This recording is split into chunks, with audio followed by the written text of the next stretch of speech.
Aš tai tokios nuomonės tikriausiai esu, kad reikia galvoti iš karto, keli žingsnius į priekį. Čia gerai, va dabar vietą rinksim, ką paskui rinksim, kas pinigus duos.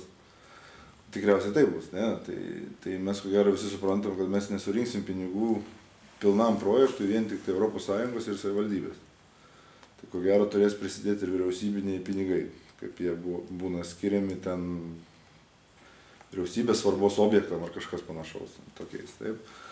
Tai ką tai reiškia, tai aš galvoju, kad tai mes tik susivienyje visi kartu, aš turiu menį tiek savivaldybė, tiek sporto organizacijos, futbolo klubas, krepšinio klubas ir tų klubų, kaip sakoma, organizacijos, tai federacijos futbolo ir krepšinio.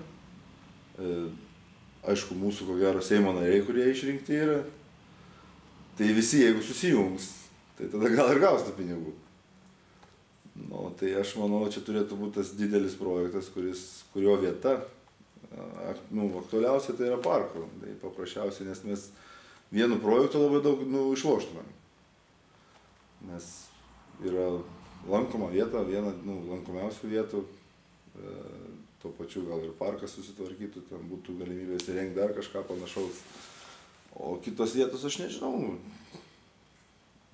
MSV salės, tai man atrodo, ten net nėra ką svarstyti iš viso, nes ten toks objektas, jisai net, nežinau, aišku, čia reiktų architektų, bet ar jis ten įsitektų toks, ar jis kaip jis ten viršų, kaip dangoraižis būtų, ar koks, aš tai nelabai įsivaizduoju. O Maxima,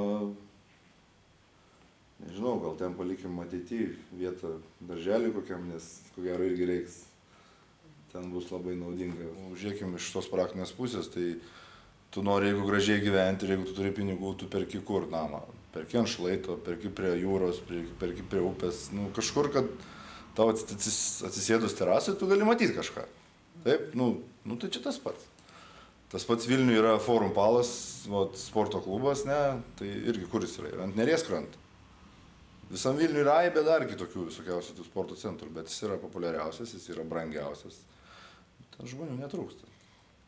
Tai aš manau, čia būtų tikrai ta vieta, kur ir aš manau, tą parką patį toliau galėtų puoselėti, kiek čia teko kalbėti, kad ten gali atsirasti ir koks baidarių centras apačioje mūsų prie Kilpos, ten ir kažkokia slidinėjimo gal trasa, tai yra aibė galimybių, kurias galim išvystyti jas daugiau, o jeigu, kalbant apie tenai Maximos tą zoną, tai jinai jau tokia ten kaip ir pastatysi tą vieną angarą ir jisai ten toks ir bus, aš manau. Priedo yra jau vienas daugiabutis, kur stovi. Ne, aš sakau, aš tai tikrai čia, už parko tą būčiau dalyką, nes sakau, bet čia tik tai vieta pasirinkimų, yra svarbesnių dalykų, kas statys ir už kokius pinigus, o jeigu neprisidės, kaip pasakyti, lobistiniai dalykai, tai